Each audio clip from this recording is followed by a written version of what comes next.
안녕하세요, 임기자의 그때가 좋았는데 코너입니다. 호넷은 12 시리즈 계열로 혼다의 스탠다드 바이크 계열이었던 12 시리즈에 알라를 붙인 슈퍼스포츠 페어링을 떼어놓은, 요즘 말로 바꾸면 스트리트 파이터 계열의 스포츠 네이키드 바이크라고 볼 수 있습니다. 그랬던 호넷이 오랜 기간의 공백을 깨고 병렬 2기통 엔진을 품고 돌아왔다고 하니 기대가 무척 큰데요. 동시에 아쉬운 소식이 전해져 왔습니다. 바로 호넷의 원료라고 할 수 있는 12 시리즈, 그중에 우리나라에서도 무척 많이 타고 다녔던 12400SF가 2023년 10월을 기점으로 단종 수순에 접어든다고 하는 소식입니다.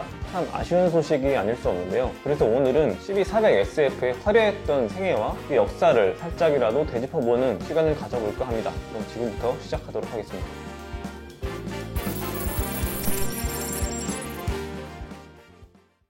12400SF는 우선 오버리터 빅 네이키드 개발 프로젝트였던 빅1으로 개발되었던 12100과 함께 발매된 차량입니다. 1992년 첫 등장했고요. 외관은 12100의 축소판 같지만 사실 미들급 슈퍼스포츠였던 12R400 알랄의 카우를 뗀 일종의 스트리트 파이터 버전 121의 판매 부진으로 미니 12100과 같은 느낌으로 개발된 것이 바로 12400SF였습니다. 121과 같은 스트리트 파이터 버전의 계보는 호넷 시리즈로 옮겨갔습니다. 일본의 면허 체계는 400cc를 기준으로 대형 바이크 분류로 갈리기 때문에 399cc였던 12400SF의 수요는 무척 높았습니다. 거기다가 90년대 일본의 거품 경제가 무너지면서 레이서를 닮은 풀카울링 바이크보다는 실용적인 네이키드 바이크가 유행하기 시작하면서 12400SF의 인기도 높아졌습니다. 게다가 완벽에 가까운 완성도로 일본 내 운전면허 교습소에서 시험 차량으로 운행되면서 품질이나 내구성에 대한 수준은 대내적으로 인정받는 분위기였습니다. 1992년 첫 등장한 12400SF는 95년 비키니 카우를 달아 스포티한 세팅을 담은 버전 R, 96년 생산했던 브렘보 캘리퍼와 고급 사양의 버전 S까지 다양한 형태의 파생 버전이 등장했습니다. 99년에는 풀체인지된 12400SF 하이퍼 VTEC이 등장합니다. VTEC 시스템은 저속에서는 4개의 밸브 중 2개만 사용해 부속 토크와 연료 효율을 높이고 고속에서는 4개의 밸브를 모두 사용해 고출력을 노린 밸브 제어 시스템입니다. 혼다 자동차의 VTEC 시스템과는 약간 다르지만 아무튼 이 이후에도 12400SF 하면 VTEC이 떠오를 정도로 공공연한 혼다의 대표 메커니즘으로 자리 잡게 됩니다.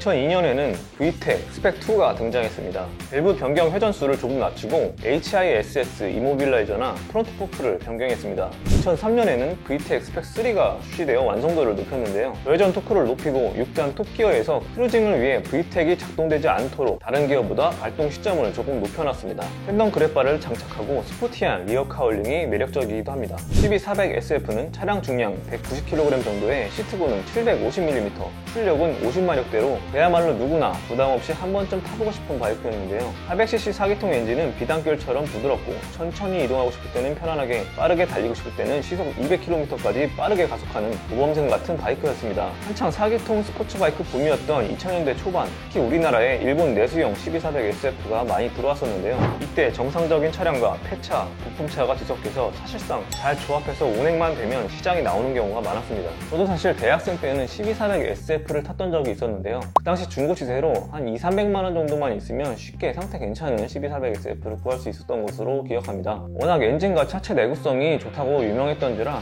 아이들링이 적당히 유지되고 프레임에 용접 자국만 없으면 오케이였죠. 당시 제가 탔던 12400 중에서 기억에 남는 거는 버전 S라는 모델이었는데요. 이 모델은 브렘보 브레이크 캘리퍼가 기본으로 장착되어 있어서 참 좋았었습니다. 그 당시에 그 급에서는 브렘보 캘리퍼를 경험할 기회가 잘 없었거든요.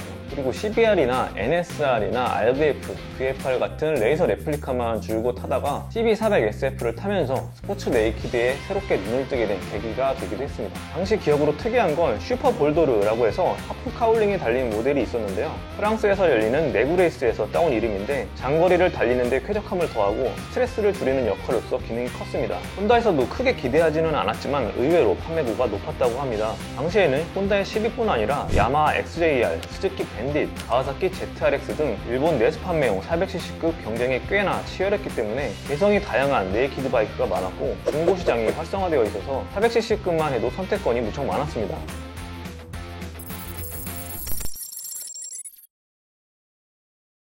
12400SF는 이제 곧 단정 수순을 밟을 텐데요. 우리나라에서 그리고 일본뿐만 아니라 동남아 시장이나 호주 시장에서도 꽤 호평을 받았던 바이크 12400SF를 더 이상 어깨 너머로도 볼 수 없다는 사실이 좀 안타깝긴 합니다. 아마 우리나라에도 12400에 관해서 좋은 추억을 가지신 분들이 많을 거라고 생각합니다. 김 기자의 그때가 좋았는데 다음 시간에는 완전히 새롭게 변모한 호넷의 화려했던 과거 이야기를 돌아보면서 쿰쿰한 추억놀이 한 판 또 해보겠습니다. 시청해주셔서 감사합니다. 바이커들의 임성진이었습니다.